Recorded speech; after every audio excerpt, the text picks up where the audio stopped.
Content ఏదైనా connect అయిపోతారు. బాబీ బేబీతో అందరికీ పరిచయమై అరే మావా అంటూ మిడిల్ క్లాస్ మధుల ప్రతి ఒక్కరి ఫ్యామిలీలో ఒక మనిషిలా ప్రతి ఒక్కరిని ఎంటర్టైన్ చేస్తున్నా. ఇప్పటికే మీ అందరికి అర్థమైపోయి ఉంటుంది నేను ఎవరి గురించి చెప్పబోతున్నానో. ఫిల్మీ మోజీ టీమ్. సో మాస్గా స్టార్ట్ చేస్తారు, అలా కామెడీతో నవ్వించేస్తారు, చివరికి అవును నిజమే కదా అని అందరూ ఆలోచించుకునేలా క్లాస్ ఎండింగ్ ఇస్తారు. ఇది ఫిల్మీ మోజీ స్పెషాలిటీ. అందుకే ఒక్క వీడియో వదిలిన గంటల్లోనే మిలియన్స్లో వ్యూస్ సాధించి ఇప్పుడు ఎక్కడ విన్నా ఫిల్మీ మోజీ ఏ సందర్భం వచ్చినా, అంటే అది పార్టీ నుంచి ఇంకా ఏ టాపిక్ అయినా కావచ్చు, వీళ్ళ వీడియో ఎప్పుడు వస్తుందని చాలా చాలా ఇగార్గా వెయిట్ చేసే వాళ్ళు కూడా చాలా మంది ఉన్నారు.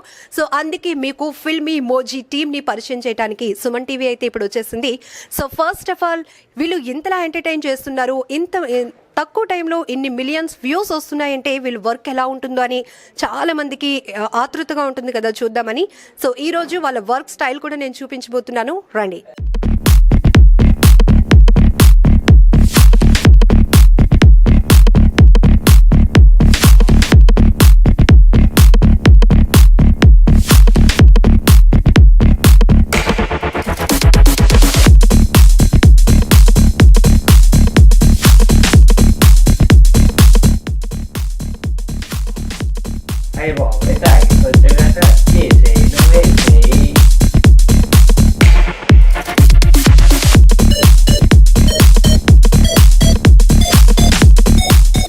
ఫిల్మీ మోజీ అంటే మామూలు క్రేజ్ కాదు, యమ క్రేజ్ ఉంది కదా. సో వీళ్ళ వర్క్ స్టేషన్లో ఆల్రెడీ చాలా చాలా బిజీగా ఉన్నారు. హాయ్ అండి. ఓకే, సో సాయి కిరణ్ గారు మనతో పాటు ఉన్నారు. ఫస్ట్ ఆఫ్ ఆల్ కంగ్రాచులేషన్స్ అండి సుమన్ టీవీ తరపున మీకు. సో మామూలు క్రేజ్ లేదు ఫిల్మీ మోజీ అంటే. సో మీ స్టాఫ్ని ఒకసారి ఇంట్రడ్యూస్ చేస్తారా? తప్పకుండా. ఎస్. ఫిల్మీ మోజీ స్టార్ట్ అయిందే తిని దగ్గర నుంచి అనమాట. కార్తిక్ రెడ్డి చిర్రా మీ అందరికీ తెలిసే ఉంటుంది. హాయ్ అండి కార్తిక్ గారు, కంగ్రాట్స్. ఎస్. ఫస్ట్ ఈ ఆలోచన అనేది ఎలా వచ్చిందండి? ఈ మెమోజీతో ఎంత క్రేజీగా పబ్లిక్లోనికి వెళ్ళాలి అంటే మామూలు విషయం కదా. ఒక యూట్యూబ్ స్టార్ట్ చేసామంటే సబ్స్క్రిప్షన్ రావడానికి చాలా హార్డ్ వర్క్ చేయాల్సి ఉంటుంది, కానీ ఒక వీడియో వదిలితే అలా మిలియన్స్లోకి వెళ్ళిపోతుంది. ఏంటి ఆ సీక్రెట్ ఏమైనా ఉందా? సీక్రెట్ అంటే ఇన్ని మిలియన్స్ ఆఫ్ సబ్స్క్రైబర్స్ తర్వాత కంటెంట్ ఈజ్ ద కింగ్ అని అయితే నమ్ముతాము. సో అంతకు మించి సీక్రెట్ అయితే లేదు. ఆలోచన అంటే యాక్చువల్గా నేను ఒక ఇంట్రోవర్ట్ అంటే పెద్దగా ఎవరిని కలవను, పెద్ద సోషలైజింగ్ తక్కువ. అండ్ సో నాలాంటి వాళ్ళని జీవితంలో చాలామందిని కలవటం జరిగింది. ఇప్పుడు నేను కలిసినప్పుడు సాయి కూడా ఇప్పుడు మిడిల్ క్లాస్ మధు బాబీ అయ్యాడేమో, కానీ ఒకప్పుడు సాయి కూడా ఇంట్రోవర్టే. సో ఇలాగ లోపల టాలెంట్ని పెట్టుకొని జస్ట్ బికాజ్ మనం ఇంట్రోవర్ట్స్ కాబట్టి ఎవరికి మన టాలెంట్ గుర్తింపు లేకపోవడం అనేది నాకు ఎప్పటి నుంచో, అంటే టాలెంట్ ఎక్స్పోజ్ అవ్వాలంటే నలుగురితో మాట్లాడాలి, సోషలైజింగ్ చేయాలి. సో అలా లోపల మదన పడుతున్న సమయంలో ఈ ఐఫోన్ యానిమోజీ మిమోజీ అనే టెక్నాలజీ రావటం, సో దానిని బేస్ చేసుకొని ఇప్పుడు మన మొహం అనేది ఫేస్ అనేది నలుగురికి కనిపించినంత వరకు మనలో ఎంతో తెలియని ధైర్యం వచ్చేస్తుంది మనకి. ఇది ఒకసారి కనిపిస్తుంది నలుగురికి అనేసరికి ఏదో తెలియని డౌట్స్, కన్ఫ్యూజన్, సెల్ఫ్ కాన్ఫిడెన్స్ లేకపోవటం. సో ఈ మెమోజీ సహాయంతో మన లోపల ఉండే టాలెంట్ని ఎక్స్ప్రెసివ్గా వ్యక్తపరిచేదానికి అవకాశం దొరుకుతుంది. అట్ ద సేమ్ టైం మనం ఎవరో ప్రపంచానికి తెలియకుండా వ్యక్తపరుస్తున్నాం. సో అలాగా వచ్చిన ఐడియా, నాలాంటి వాళ్ళు ఇంకా చాలామంది ఉన్నారు, వాళ్ళ టాలెంట్స్ని బయటకు తీసుకొద్దాము అన్న సదుద్దేశంతో ఇది స్టార్ట్ చేయడం జరిగిందండి. సూపర్. కంటెంట్ ఈజ్ కింగ్ అన్నారు, ఇది నిజంగా గోల్డెన్ వర్డ్. ఎందుకంటే కంటెంట్ కూడా ఎక్కువగా మిడిల్ క్లాస్ వాళ్ళని ఫోకస్ చేస్తున్నారు కాబట్టి అందరికీ కనెక్ట్ అయిపోతుంది. ఎస్, ఈ క్యారెక్టర్ మా నాన్నదిరా, లేకపోతే ఈ క్యారెక్టర్ మా ఫ్రెండ్, అలా. ఇప్పుడు మిడిల్ క్లాస్ మధు గారిని పలకరిద్దాం. చెప్పండి అసలు ఒక్కసారి అరే మావా అని స్టార్ట్ చేయండి ఏదైనా. రే మామా. ముందుగా థ్యాంక్ యూ మమ్మల్ని ఇంటర్వ్యూకి చేసుకోవడానికి వచ్చినందుకు లక్ష్మి గారు మీకు. అలాగే సుమన్ టీవీకి కూడా థ్యాంక్ యూ సో మచ్ ఇలా మమ్మల్ని ఇంటర్వ్యూ చేయడానికి ఇంతవరకు వచ్చినందుకు. అండి మా టీంని మేము పరిచయం చేస్తాం. షూర్. ఆల్రెడీ చెప్పారు, కనిపించకుండా, ఫేసులు కనిపించకుండా అయితే ఫుల్ కాన్ఫిడెన్స్ వస్తుంది కాబట్టి అందరికీ మీ పైన కూడా, అంటే వీళ్ళు ఎలా ఉంటారు, ఇంత బాగా డబ్బింగ్ చేస్తున్నారు, ఇలాంటివి కూడా ఉన్నాయి. అసలు వీళ్ళ వర్క్ ఎలా ఉంటుంది, చాలా పెద్ద ఆఫీస్ ఉంటుందా, ఇలాంటివి చాలా డౌట్స్ ఉన్నాయి. కాబట్టి ఒకసారి మనం ఈ ప్లే స్టేషన్లో ఉన్నాము, ఒకసారి ఇంట్రడ్యూస్ చేయండి, రండి. మనకి డబ్బింగ్ అండ్ ఎడిటింగ్ జరుగుతుంది అనమాట. రెండు సైమల్టేనియస్గా జరుగుతూ ఉంటాయి. అంటే అక్కడ డబ్బింగ్ చెప్పగానే ఇక్కడ స్పాట్లోనే మనం ఎడిటింగ్ అయిపోవడం, నెక్స్ట్ యాక్టింగ్ అయిన తర్వాత కూడా ఇక్కడికే వస్తాయి ఫుటేజెస్ అన్నీ కూడా. తిను మన మెయిన్ ఎడిటర్ అనమాట ఫిల్మ్ ఇమోజీ ఛానల్కి, సుష్మిత చారి అని. హాయ్ అండి సుష్మిత గారు. హలో. సో మీరే ఎడిటింగ్ అంతా చూసుకుంటారా? అవునండి. ఓకే. సో ఒక్క వీడియో ఎడిటింగ్కి ఎంత టైం తీసుకుంటారు? ఆల్మోస్ట్ ఒక హాఫ్ డే పడుతుందండి నార్మల్ ఎడిటింగ్కి. ఇంకా స్పెషల్ ఎఫెక్ట్స్ అని కాబట్టి ఇంచుమించు 1 to 2 days పడుతుంది మాకు. Okay, super. సో ఇంకా ఇక్కడ అండి డబ్బింగ్ ఇక్కడ డబ్బింగ్ చెప్తాం. ఇక్కడ అంటే ఆడియో ట్రాక్స్ ఇక్కడ నుంచి తీసుకొని ఇక్కడికి వస్తాయి అనమాట. అంతా సర్వర్ ద్వారానే వర్క్ చేస్తూ ఉంటాం అనమాట. ఇక్కడ ఎడిటింగ్ జరుగుతుంది అనమాట. Yes. So dubbing and live editing కూడా ఇక్కడ మనం చూడొచ్చు. చూసారా, ఎకోస్టిక్ చాలా బాగా చేశారండి, చాలా బాగుంది. ఫైనల్ అవుట్పుట్ వచ్చేది ఈ రూమ్ నుంచే వస్తుంది అనమాట. బయట అంతా కూడా మనకి ఎఫెక్ట్స్ అండ్ ఆల్ బయట జరుగుతుంది. ఇక్కడ మెయిన్ ఆడియో వీడియో ఎడిటింగ్ మాత్రం ఇక్కడ జరుగుతుంది అనమాట. సో పంచ్ డైలాగ్స్, కామెడీ అంతా ఇక్కడే పేలుతాయి. ఇక్కడే స్టార్ట్ అవుతాయి. ఆ డైలాగులు అన్నీ కూడా ఇక్కడ స్టార్ట్ అయ్యి ఇక్కడికి వస్తాయి అనమాట. దీని అందరికీ తెలిసే ఉంటాడు, మహేష్ క్యారెక్టర్ ప్లే చేస్తుంటారు అనమాట. దీని పేరు నవీన్ వర్మ. తన్నే అడిగి తెలుసుకోండి. సో మీ క్యారెక్టర్ పేరు అయితే మహేష్, మీరు నవీన్. హాయ్. ఓకే. సో అంటే ఈ క్యారెక్టర్లో మీ డైలాగ్ డెలివరీ ఉంటుంది కదా, చాలా బాగుంటుంది. సెటైర్లు మామూలుగా వేరు. Thank you. ఒకసారి చెప్పండి ఏదైనా డైలాగ్. అంటే అపార్ట్ ఫ్రమ్ మహేష్ రీసెంట్గా ఒక క్యారెక్టర్ని లాంచ్ చేశారనమాట. అంటే తాగుబోతు క్యారెక్టర్ మన మినీ హీట్ సిరీస్కి దాని నుంచి యూస్ చేస్తున్నారు. అందులో అయితే ఎస్ఐ నోవే ఎస్ఐ ఇది ఈ మధ్య బాగా వైరల్ అవుతుందండి. ఓకే, థ్యాంక్ యూ అండి. సో నెక్స్ట్ దీని పేరు నాగేంద్ర. హాయ్ నాగేంద్ర గారు. ఇక్కడ హాయ్. విఎఫ్ఎక్స్ చేస్తుంటాడు అనమాట. తిను వీళ్ళ అన్నయ్య కలిపి. తను ఈరోజు రాలేకపోయాడు. సో మెయిన్ అక్కడ మనకి మేము గ్రీన్ స్క్రీన్ మీద ఎడిటింగ్ అయిపోయిన తర్వాత ఆ ఫుటేజెస్ అన్నీ ఇక్కడికి వస్తాయి అన్నమాట. ఇక్కడ వీటికి కావాల్సిన మొత్తం ఎఫెక్ట్స్ అండ్ విఎఫ్ఎక్స్ మొత్తం కూడా ఇక్కడ జరుగుతుంది అనమాట.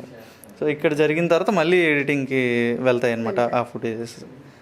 నిజంగానే ఈ ఎడిటింగ్ ఎలా ఉంటుందంటే చాలా న్యాచురాలిటీగా, అంటే బొమ్మలే మాట్లాడుతున్నాయేమో, బొమ్మల్ని తీసుకొచ్చి ఇవన్నీ చేయిస్తున్నారేమో. అంటే ఆడియో అయితే మనుషులతో అర్థమవుతుంది కానీ సూపర్. మీ ఎక్స్పీరియన్స్ ఏంటండి? ఇంతకు ముందు ఎక్కడైనా వర్క్ చేస్తారా? వర్క్ ఏమంటూ ఏం లేదు. సాయన్య అంటే మేము స్టార్టింగ్ చిన్న చిన్న వీడియోస్ చేసుకుంటే సాయన్య వచ్చి వీళ్ళు ఏదో టాలెంట్ ఉందనేసి ఆపర్చునిటీ ఇచ్చారు, కార్తీక్ అనే సాయన్య కలిపి. సో మాకు ఏమైనా డౌట్స్ ఉన్నా ఏమున్నా సాయన్య ఆల్రెడీ ఎక్స్పీరియన్స్ కాబట్టి సాయన్య మాకు నేర్పిస్తూ అన్ని నేర్పించడం. ఒకటికి ఎన్నిసార్లు క్రాస్ చెక్ చేసుకుంటారు? ఇంకా ఎక్కడ ఎడిటింగ్లో అస్సలు మిస్టేక్ అనేది లేకుండా? మిస్టేక్ అనేది లేకుండా ఫస్ట్ ఇక్కడ ఎడిటింగ్ అంతా అయిపోయిన తర్వాత ఫైనల్ ఎడిటింగ్కి వెళ్తుంది. అక్కడ ఏమైనా మళ్ళీ మిస్టేక్స్ ఏమైనా ఉన్నా ఆ వెరిఫికేషన్ అన్నీ చెక్ చేసి మళ్ళీ ఇక్కడికి వచ్చి ఇక్కడ ఫైనలైజ్ అయ్యి మళ్ళీ అక్కడికి వెళ్ళి అక్కడ ఫైనల్ చెక్ అవుతుంది.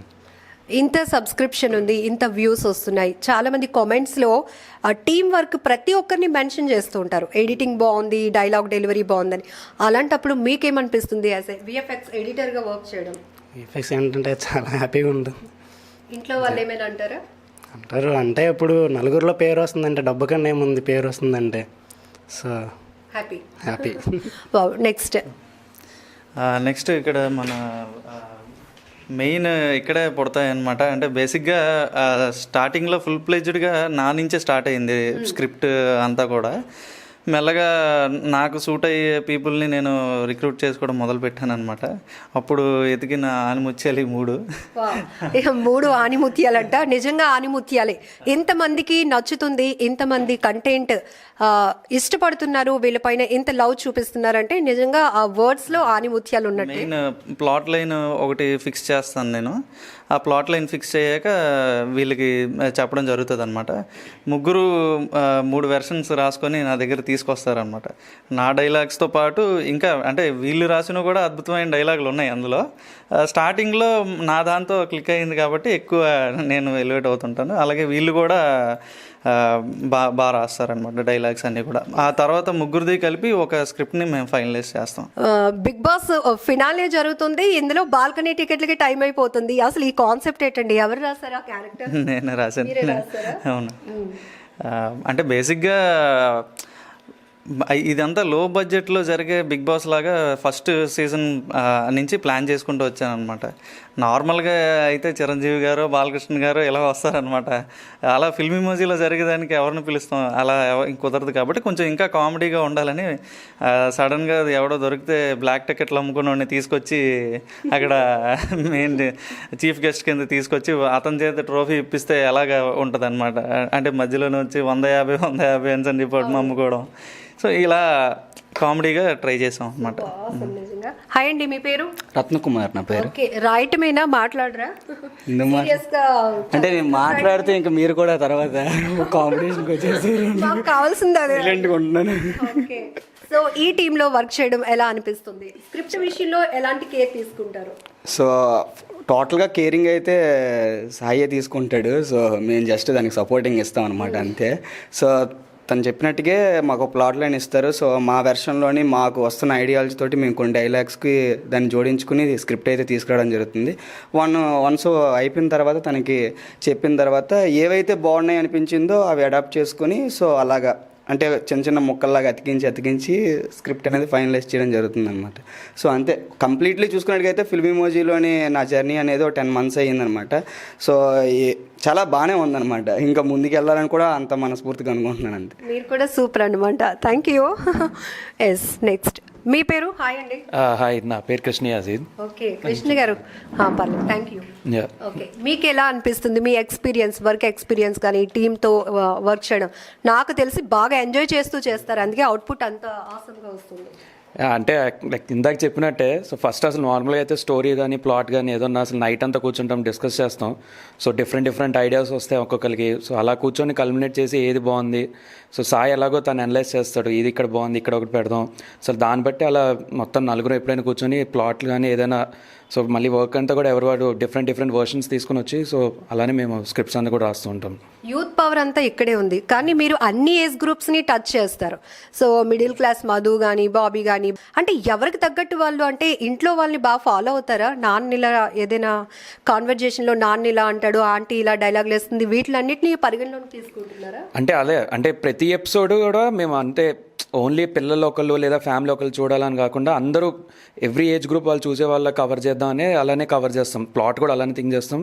ఎస్పెషల్లీ లాస్ట్ వచ్చిన గణపతి బప్ప మోరియా సిరీస్ అయితే అసలు చాలా పెద్ద హిట్ అయింది. లైక్ చిన్నపిల్లాడి దగ్గర నుంచి పెద్దవాళ్ళ వరకు అందరూ చూస్తూనే ఉంటారు.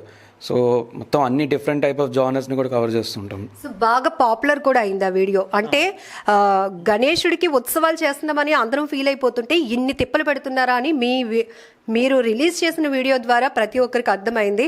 సో గణేశుడు తన కష్టాలు చెప్పుకుంటే ఎలా ఉంటుందో ఫిల్మ్ ఇమోజీ వాళ్ళు చూపించారు.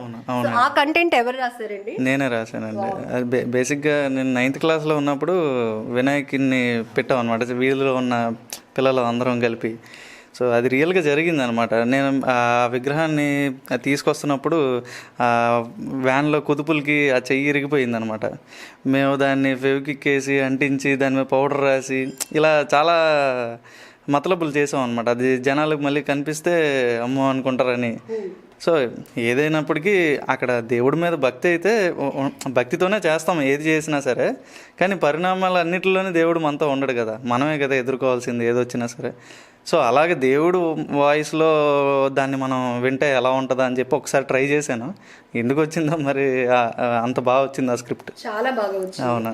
సో అప్పటి నుంచి కూడా ఏ అకేషన్ వచ్చినా ఫస్ట్ ఫిల్మ్ ఇమోజీ వాళ్ళు ఈ దీపావళి పండుగ మీద ఏం చెప్తారు, ఈ దసరా మీద ఏం చెప్తారు, ఇలాంటి క్యూరియాసిటీ పెరిగిపోతుంది. సో నెక్స్ట్ వాళ్ళని పరిచయం చేస్తారా? హాయ్ వరుణ్ గారు. హాయ్. ఓకే, సో డైలాగ్స్ మామూలుగా రాయటం లేదు, స్క్రిప్ట్ విషయంలో ఇంత ఫిల్టరైజేషన్ కూడా, మళ్ళీ ఒకరు రాసింది మరొకరు క్రాస్ చెక్ చేసుకోవడం, మీకేమనిపిస్తుంది? అంటే యాక్చువల్గా మీరు అన్నట్టు ఇందాక ప్లే స్టేషన్ అన్నారు కదా, సేమ్ ఎగ్జాక్ట్ అలానే జరుగుతుంది అనమాట. లైక్ ఇది వర్క్ ప్లేస్లో అనుకుంటే ఒక ప్లే స్టేషన్ లాగా అందరం కూర్చొని జోక్స్ వేసుకుంటూ అందులో బెటర్ అవుట్పుట్స్ ఏముంటాయి, లైక్ మనం అక్కడ ఆ సిచ్యువేషన్లో ఉంటే ఎలా జరుగుతుంది అనే దాన్ని ఉద్దేశం పెట్టుకొని దాన్ని ఆలోచించుకొని దాన్ని బట్టి నేను స్క్రిప్ట్ రాస్తాను అనమాట. సో అది వేరే వాళ్ళకి మనం అలాంటి సిచ్యువేషన్లో ఉన్నాం కదా ఆల్రెడీ అని అనిపించి వాళ్ళు రిసీవ్ చేసుకోవడానికి బాగుంటుంది అనమాట. సో అలా హ్యాపీ అవుతుంటుంది మా స్క్రిప్ట్ అనేది. ఇప్పుడు చాలా యూట్యూబ్ ఛానల్స్ అందరూ కూడా సెలబ్రిటీస్ మీద డిపెండ్ అయ్యి పాపులర్ అవ్వడానికి ట్రై చేస్తున్నారు. కానీ మీరు ఇప్పుడు సెలబ్రిటీస్గా మారిపోయినా ఆ బొమ్మల వల్ల ఎవరు చేస్తున్నారో తెలియటం లేదు. అంటే ఇది ఒక చిన్న ప్రపంచమైనా కూడా మిలియన్స్కి ఎంటర్టైన్మెంట్ ఇస్తున్నటువంటి ప్రపంచంగా మీరు క్రియేట్ చేశారు. సో మీకు ఎందుకు ఈ థాట్ వచ్చింది? అండ్ ఇప్పుడు వస్తున్నటువంటి పబ్లిక్ రెస్పాన్స్కి ఇంకా క్యారెక్టర్స్ని పెంచుకుంటూ వెళ్తారా ఏంటి? థాట్ అయితే నాకు తెలిసి ఇక్కడ ఉన్న ప్రతి ఒక్కరికి ఫస్ట్ క్యారెక్టర్ ఎక్స్పీరియన్స్ అనేది టామ్ అండ్ జెర్రీతోనే మొదలై ఉండాలి. సో ఆ Tom and Jerry character celebrity కన్నా ఒక గొప్పది. అంటే దానికి ఏజ్ లేదు, జెండర్ లేదు. ఎన్ని తరాలు గడిచినా దానికి ఉండే ఫేమ్ తగ్గదు. దానికి నిజంగానే ఒక లైఫ్ టైం అంటూ ఉండదు. అది తరతరాలుగా Tom and Jerry remains as Tom and Jerry. బాధ్యతలు వేరే ఒకళ్ళు తీసుకుని దానికి ముందుకు నడిపిస్తూ ఉంటారు. సో అలాగ లైఫ్ లాంగ్ నిలిచిపోవాలి అంటే ఈ మొహాలు కాదు, ఒక క్యారెక్టర్స్ని ఎంచుకొని ముందుకు వెళ్తే ఇది ఒక ఎంతోమంది లైఫ్ టైమ్స్ని ఎక్స్పీరియన్స్ చేయగలరు అన్న దాంతో క్యారెక్టర్స్ని ఎంచుకోవడం జరిగింది. అండ్ ఎప్పటికప్పుడు ఫ్రెష్గా ఐడియాస్ వస్తుంటాయి, కొత్తదనం ఆడియన్స్ కోరుకుంటూ ఉంటారు. లేకపోతే మాకు మేమే బోర్ ఫీల్ అవుతూ ఉంటాం. సో మా స్క్రిప్ట్లో ఆ వేరియేషన్స్ చూపెట్టాలన్నా, కొత్త కాన్సెప్ట్స్ని అడాప్ట్ చేసుకోవాలనుకున్నా కూడా మనకి కొత్త క్యారెక్టర్స్ అవసరం ఉంటుంది, ఆడియన్స్ కోసమైనా సరే, మా కోసమైనా సరే. సో ఇలా ఇప్పటివరకు అయితే దగ్గర ఒక 20 క్యారెక్టర్ల వరకు ఇంట్రడ్యూస్ చేశాము. అండ్ మాకు కొత్త ఆలోచనలు వచ్చినప్పుడు ఆ ఆలోచనలు పాత క్యారెక్టర్లు హ్యాండిల్ చేయలేవు, కొత్త క్యారెక్టర్ ఇంట్రడ్యూస్ చేయాలన్నప్పుడు, లేకుంటే అప్పుడప్పుడు ఆడియన్స్ కామెంట్స్ రూపంలో పెడుతుంటారు, అన్న ఏదైనా కొత్త క్యారెక్టర్ని ఇంట్రడ్యూస్ చేయండి, అలాంటి కామెంట్స్ ఎక్కువ అయిపోయినప్పుడు ఇవి ఇంట్రడ్యూస్ చేయడం జరుగుతుందమ్మా. ఫస్ట్ అయితే 2 క్యారెక్టర్స్తో ప్రతి ఒక్కరికి పరిచయం అయ్యారు, తర్వాత సింగిల్ క్యారెక్టర్తో, తర్వాత ఇంక ఎన్ని క్యారెక్టర్స్ వస్తున్నా అన్ని క్యారెక్టర్స్ని పబ్లిక్ యాక్సెప్ట్ చేస్తున్నారు, బాగా కనెక్ట్ అయిపోతూ ఉన్నారు. సో అంటే ఇప్పుడు కంటెంట్కి తగ్గట్టు క్యారెక్టర్స్ని పెంచుకుంటూ వెళ్ళాల్సి వస్తుందా? కంటెంట్కి తగ్గట్టు అన్నట్టు కాదు. అంటే బేసిక్గా మీకు తెలిసిందే, మార్కెట్లో ఒక 1000 రూపాయల షర్ట్ వస్తే ఎక్కువ మంది కొంటారా, 500 వస్తే ఎక్కువ మంది కొంటారా అన్సాన్ అన్నది. సో అంటే మెజారిటీ మిడిల్ క్లాసే ఉంటారు. సో దాన్ని టార్గెట్ చేసి, అంటే ఇప్పుడు మేము చిన్నప్పటి నుంచి ఉండేది ఒక మిడిల్ క్లాస్ ఏరియాలో. ఆ లొకాలిటీలో వచ్చే కూరగాయలు అమ్మినోడు కానీ, లేకపోతే పాల ప్యాకెట్లు వేసిన వాళ్ళు కానీ, సో వీటి మీద ఎక్కువ అబ్జర్వ్ చేసి వాటిని పిక్ చేసుకోవడం జరిగిందనమాట. మెజారిటీ ఆఫ్ సినారియోస్లో అనమాట. ఒక మంచి కాలేజ్లోకి వెళ్ళినా అక్కడ ప్రొఫెసర్లు అందరూ కూడా నీట్గా ఒక లెవెల్ మెయింటైన్ చేస్తారనమాట. మేము అంత పెద్ద కాలేజీలో చదవలేదు. మా కాలేజీలో చదివిన ప్రొఫెసర్, అంటే మా లెక్చరర్ లాగా ఇప్పుడు వన్య మాస్టర్ అని దాని నుంచి కొన్ని సిమిలారిటీస్ తీసుకొని క్యారెక్టర్ చేయడం జరిగిందనమాట. ప్రతి ఒక్కడికి కనెక్ట్ అయ్యిందనమాట. ఎవరు కామెంట్ చూసినా మా కాలేజీలో వన్య సార్ కూడా ఇలాగే ఉండేవారు, ఇలాగనమాట. కానీ నేను చూశాను ఆ క్యారెక్టర్ని, కానీ ప్రతి ఒక్కళ్ళు చూశాను అన్నట్టుగా అంతలా కనెక్ట్ అయిపోయారు అనమాట. సో ఇప్పుడు మా క్యారెక్టర్స్ ఎలా అంటే మీరు అన్నట్టు సెలబ్రిటీస్లా కాదు, కానీ ఇంట్లో ఒక మనిషిలాగా అయిపోయారనమాట. సో అదే మిడిల్ క్లాస్ కంటెంట్ ఎంచుకోవడానికి కూడా, ఫర్ ఎగ్జాంపుల్ టీవీలో ఏదైనా ఒక ఇది వస్తుంది అంటే ఇంట్లో వంట చేసుకున్న అమ్మ కూడా తిరిగి చూడాలన్నది మా ఇదే పాయింట్ అనమాట, మెయిన్ పాయింట్. సో దాన్ని బేస్ చేసుకునే వెళ్తున్నాము. అందుకే మెయిన్ కాన్సెప్ట్ ఏంటంటే ప్రతి ఏజ్ గ్రూప్కి కనెక్ట్ అవ్వాలన్నది మెయిన్ నేను తీసుకున్న పాయింట్ అనమాట. ఇప్పుడు యాప్ అయితే యూజ్ చేసి బొమ్మలో ఎక్స్ప్రెషన్స్ అవి అన్నీ ఓకే, క్రాఫింగ్ కానీ డ్రెస్సింగ్ కానీ, కానీ మీరు డబ్బింగ్ చెప్పినప్పుడు బాడీ లాంగ్వేజ్ అలానే ఇస్తూ ఉంటారా? అంటే మాకు ఫింగర్స్ అవి కనిపించినప్పుడు అట్లానే అనిపిస్తుంది. అంటే బేసిక్గా డబ్బింగ్ చెప్పినప్పుడు డిఫరెంట్ కైండ్ ఆఫ్ ఎమోషన్స్ అన్నీ పండించాలి కదా. మరి డబ్బింగ్ అండ్ మామూలుగా చూస్తే మీరు డబ్బింగ్ ఆర్టిస్టులు కూడా యాక్టింగ్ చేస్తుంటారు అనమాట. యాక్టింగ్ చేయకపోతే మనకి ఆ డబ్బింగ్ రాదు. ఆ ఎమోషన్ మనం ఫీల్ అయితేనే కదా డబ్బింగ్లో అది ఇదైనట్టు. అంటే ఆడాలంటే రియల్గా ఆడాం, కాకపోతే నటిస్తాం అంతే, అదనమాట. కానీ నటించి మెప్పిస్తున్నారు అందరినీ, రియల్లీ గ్రేట్. అసోసియేట్ ఎడిటర్ తిను ఐశ్వర్య కేతినేడి అని. సో ఇప్పుడు మనకి సోషల్ మీడియాలో అంటే ఎడిటింగ్ ఒక దశ అయితే దాన్ని అన్ని ప్లాట్ఫామ్స్లోకి డిఫరెంట్ వేస్లో పోర్ట్రే చేయడం ఇంకొక దశలాగా, అది తను ఆ బాధ్యతలు తిని తీసుకుంటుంది అనమాట. హాయ్ అండి. హాయ్. సో మీకు ఎలా అనిపిస్తుంది ఈ టీంలో వర్క్ చేయడం? నాకు చాలా హ్యాపీగా అనిపిస్తుంది, ఎందుకంటే నేను జనరల్గా అంత ఫేమస్ అవుతాను అని ఎప్పుడు అనుకోలేదు. ఇక్కడికి వచ్చాక నేను డబ్ చేసిన క్యారెక్టర్స్ ఫేమస్ అయ్యి నాకు ఒక ఫేమ్ వచ్చిందంటే కేవలం ఈ ప్లాట్ఫామ్ వల్లే. కోమలి క్యారెక్టర్ కామ్లీ అండ్ తపన. ఓకే, ఒక డైలాగ్. మహేష్ చెప్పు Mahesh. Film emoji, live laugh love. So ప్రతి ఒక్కరికి లాఫ్ అందిస్తూ లవ్తో ప్రతి ఒక్కరి హృదయాలను ఆకట్టుకున్న ఫిల్మ్ ఇమోజీ వర్క్ స్టేషన్ అయితే మీకు ఫుల్ డీటెయిల్గా చూపించాం కదా. సో మొత్తం టీం అంతా మిడిల్ క్లాస్ మధు గారు కానీ ఇంకా ఇంప్రూవ్మెంట్ అవుతున్న 20 క్యారెక్టర్స్ ఇప్పటి వరకు కంటెంట్కి తగ్గట్టుగానే ప్రతి ఒక్కరికి రీచ్ అవుతున్నారు. సో వీరందరినీ ఇప్పుడు మీ అందరికీ పరిచయం చేశాం కాబట్టి ఏమైనా ఫైనల్గా చెప్పాలనుకుంటున్నారా? Thanks for watching film emoji. Thanks to Suman TV for interviewing us. Thank you so much.